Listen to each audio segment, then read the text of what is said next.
BJP ರಾಜ್ಯಾಧ್ಯಕ್ಷರ ಬದಲಾವಣೆ audio bomb ಒಂದೇನು ಸ್ಫೋಟಗೊಂಡಿತ್ತು. ಮಾಜಿ ಸಿಎಂ ಡಿ.ವಿ. ಸದಾನಂದಗೌಡರು ಮಾತನಾಡಿದ್ದಾರೆ ಎನ್ನಲಾದಂತಹ ಆಡಿಯೋ ಅದು. ಆ ಆಡಿಯೋಗೆ ಸಂಬಂಧಪಟ್ಟಂತೆ ಬಿ.ವೈ. ವಿಜೇಂದ್ರ ಬೆನ್ನಿಗೆ ಇದೀಗ ಶ್ರೀಶೈಲ ಜಗದ್ಗುರುಗಳು ನಿಂತಿರುವಂಥದ್ದು. ಬಿಜೆಪಿ ಧುರೀಣರು ವಾಸ್ತವತೆಯನ್ನು ಅರ್ಥ ಮಾಡಿಕೊಂಡಿದ್ದಾರೆ. ವಿಜೇಂದ್ರ ಅವರಿಗೆ ಏನೂ ತೊಂದರೆ ಆಗೋದಿಲ್ಲ ಅಂಥೇಳಿ ವಿಶ್ವಾಸ ಇದೆ ಅಂತ ಹೇಳಿ ದಾವಣಗೆರೆಯಲ್ಲಿ ಶ್ರೀಶೈಲ ಮಠದಲ್ಲಿ ಜಗದ್ಗುರುಗಳು ಹೇಳಿಕೆಯನ್ನು ನೀಡಿದ್ದಾರೆ.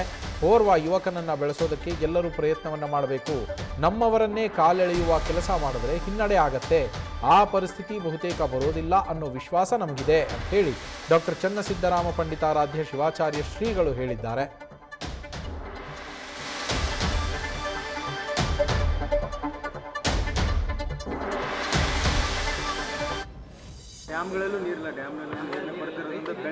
ವಿಶ್ವಾಸ ಇದೆ. ಯಾರು ಏನೇ ಷಡ್ಯಂತ್ರ ಮಾಡಿದರೂ ಕೂಡ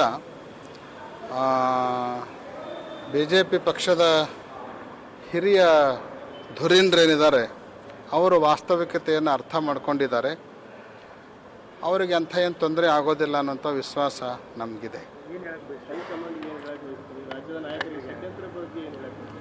ಆ ರೀತಿ ಮಾಡೋದು ಒಳ್ಳೆಯದಲ್ಲ.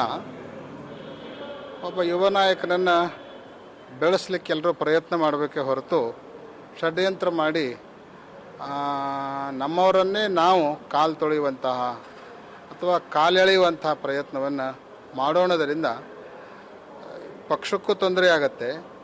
ಆಮೇಲೆ ಎಲ್ಲ ದೃಷ್ಟಿಯಿಂದ ಕೂಡ ಹಿನ್ನಡೆ ಆಗುತ್ತೆ. ಅದಕ್ಕೆ ಆ ರೀತಿ ಮಾಡಬಾರ್ದು ಅನ್ನುವಂಥ ಕಿವಿ ಮಾತನ್ನು ಹೇಳಲಿಕ್ಕೆ ಬಯಸ್ತೀವಿ. ನ್ಯೂಸ್ ಫಸ್ಟ್ ನಿರ್ಭೀತಿಯಿಂದ ನಿಮ್ಮ ಪರವಾಗಿ.